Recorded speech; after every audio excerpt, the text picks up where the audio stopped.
Hello guys. Episode की शुरुआत में हमें पर्पल ऑर्चिड हाउस को दिखाया जाता है। हानपे और मिनिस्टर बैठे हुए होते हैं।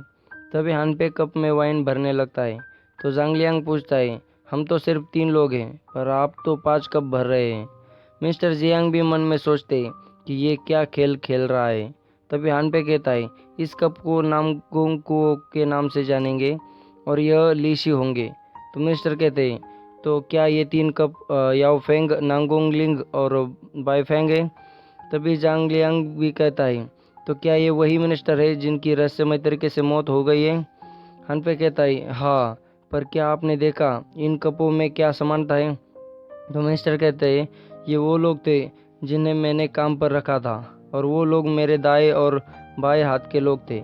हनपे कहता है, पर अब वो लोग नहीं रहे और उनके 5 पद खाली है। तो अब इसका क्या मतलब होता है? इसका मतलब अब सिर्फ आप बचे हुए हैं प्रधानमंत्री। ऐसा कहते ही हानफे अपने हाथ में जो पॉट था वो छोड़ देता है और नीचे गिरकर वो पॉट टूट जाता है। तभी आवाज़ सुनकर मिस जीनू वहाँ पे आ जाती है और उनसे पूछती है, क्या यहाँ पर सब ठीक है और ये पॉट कैसे टूटा? तभी हानफे कहता है, ओह, मुझे अभी याद आया, यह तो मेरा सबसे प्यारा सफ़ेद जेड वाइन पॉट था। उसके बाद मिस जीनू वहाँ से चली जाती है। उसके जाने के बाद ये जांगलियांग कहता है, ब्रदर हनफे, क्या आप हमारी मदद करेंगे? तो हनफे कहता है, हाँ, पर प्रधानमंत्री को मेरी एक शर्त माननी होगी। प्रधानमंत्री पूछते हैं, कैसी शर्त? तो हनफे कहता है, आपको शाही पिता से मुझे न्याय मंत्री बनाने की सिफारिश करनी होगी। प्रधानमंत्री कहते हैं, पर आप राजघराने के वंशज हैं, तो आप अपने आप को न्याय के मामलों में क्यों परेशान करेंगे? तो हनफे कहता है, क्योंकि मुझे लगता है कि न्याय मंत्री बनना एक मज़ेदार होगा। यह एक कानून का रक्षक होता है। प्रधानमंत्री कहते हैं, आप जानते हैं कि न्याय मंत्री का पद एक महत्वपूर्ण पद है, तो आप इसे सुखद कैसे मान सकते हैं? पर तभी जांगलियांग कहता है, ग्रैंडफादर, अगर ब्रदर हनफे इस मिस्ट्री को सुलझाने में सक्षम है तो वे अपराधी न्याय मंत्री पद के लिए सबसे काबिल इंसान हैं। मिनिस्टर कहते हैं, ठीक है। जांगलियांग कहता है, थैंक्स ब्रदर हनफे, आप हमारी मदद करने के लिए तैयार हो गए। तभी हनफे कहता है, प्रधानमंत्री, जांगलियांग एक होशियार लड़का है जिसने आपको मेरे पास लाया है, क्योंकि वो जानता है था कि सेना गायब होने के पीछे जो मेरे 2 अंकल हैं और उनसे आप पूछताछ नहीं कर सकते क्योंकि वो शाही परिवार से है, पर मैं उनसे पूछताछ कर सकता हूँ क्योंकि मैं भी शाही परिवार से हूँ। और अगर मैं ये मिस्ट्री सुलझा लेता हूँ तो भी सारा श्रेय आपको ही जाएगा। इससे पता चलता है कि जांगलियांग ने कितनी अच्छी रणनीति बनाई है आपको बचाने के लिए। ये सुनकर जांगलियांग झुक जाता है और कहता है, नहीं प्रिंस हानपे, मैं तो चाहता था कि आप जांग परिवार की इस संकट से मदद करें। तो हानपे हंसते हुए उसे उठाता है और कहता है, जांगलियांग, डरो मत, मैं तो ये बात इसलिए कह रहा हूँ क्योंकि मैं आपके रणनीति की प्रशंसा करता हूँ। उसके बाद हानफे उन दोनों को भेज देता है और कहीं पे जाने लगता है। तभी वो चलते हुए एक रूम में देखता है कि कोई मिस्टीरियस आदमी खड़ा होता है।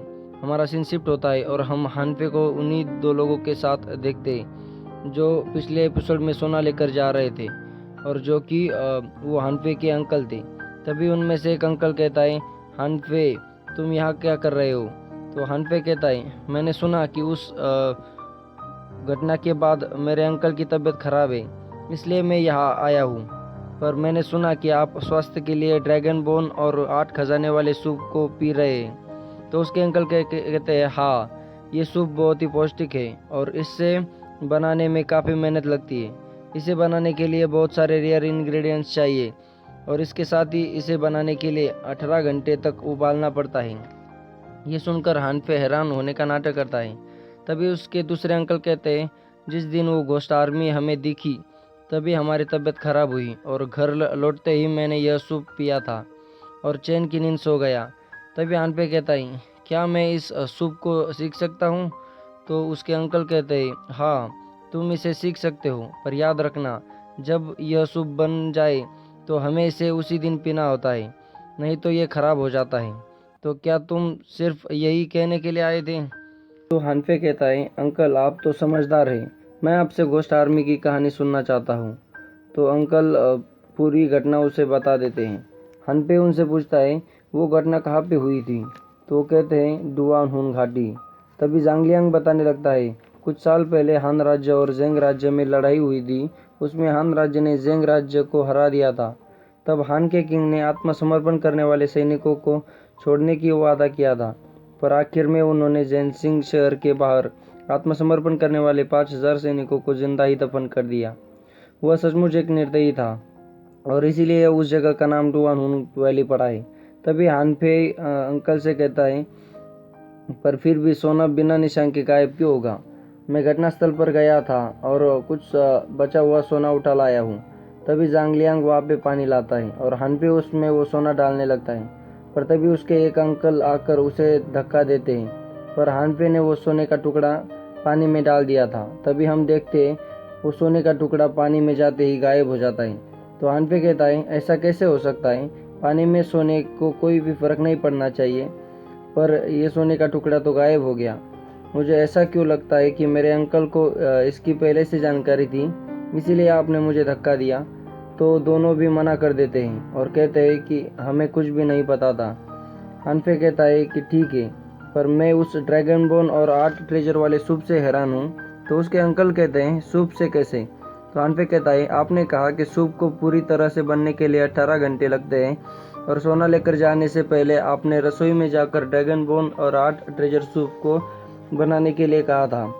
पर अगर आप सोना लेकर जाते हैं तो आपको आने में कई दिन लग जाते हैं, पर फिर भी आपने वो कहा था। इसका मतलब यह है कि आपको पहले से पता था कि आप फिर से वापस आने वाले हैं और खजाना लूटने वाला है। इसी के साथ हमारा सीन शिफ्ट होता है। हम हानफे को देखते हैं जो पर्पल ऑर्चिड हाउस आया होता है।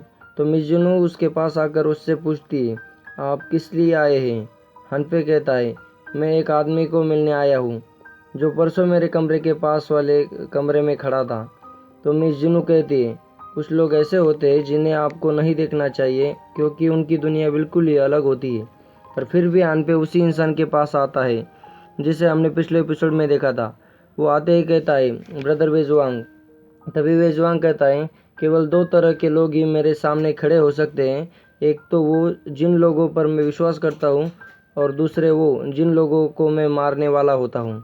तो हानफे कहता है कि मैं ज़रूर ही विश्वास करने योग्य बनना चाहूँगा। तभी वह दोनों बैठ जाते हैं और हानफे वेजुआंग को वही बॉक्स देता है जो उसने ऑक्शन हॉल में एक्सचेंज किया था और कहने लगता है, इससे मुझे वाटर डिजोल्विंग गोल्ड के बारे में पता चला और घोस्ट आर्मी के बारे में भी पता चला, इसलिए मैं यहाँ उसके असली मालिक को धन्यवाद कहने आया हूँ। फिर वो कहता है कि कौन अंदाज लगा सकता है कि इस छोटे से ऑर्चिड हाउस में मोस्ट पावरफुल पर्सन और घोस्ट वैली के डिसिपल ब्रदर वेजुआंग छुपे हो सकते हैं। वेजुआंग पूछता है कि आप क्या कहना चाहते हैं? तो हानफे कहता है, मुझे आपकी मदद चाहिए। वेजुआंग कहता है, मैंने आपकी मदद पहले ही की हुई है ये बॉक्स देकर। अब अगर आपको मदद चाहिए तो आपको अपनी काबिलियत साबित करनी होगी। उसके बाद हानफे वो बॉक्स वापस देकर जाने लगता है। तो मिजुनु उसे कहती है, प्रिंस ज़रा संभल के जाना। हम देखते हैं कि हानफे आज कुछ ज़्यादा ही वाइन पी होती है और वो झूलते हुए जाने लगता है। तभी उसे एहसास होता है कि उसके पीछे कोई है, पर जब वो मुड़कर देखता है तो कोई नहीं होता। पर जब वो आगे देखता है तो उसके सामने वही घोस्ट आर्मी होती है और वो घोस्ट आर्मी हानफे। इसी के साथ हमारा ये एपिसोड यहीं पे ख़त्म हो जाता है।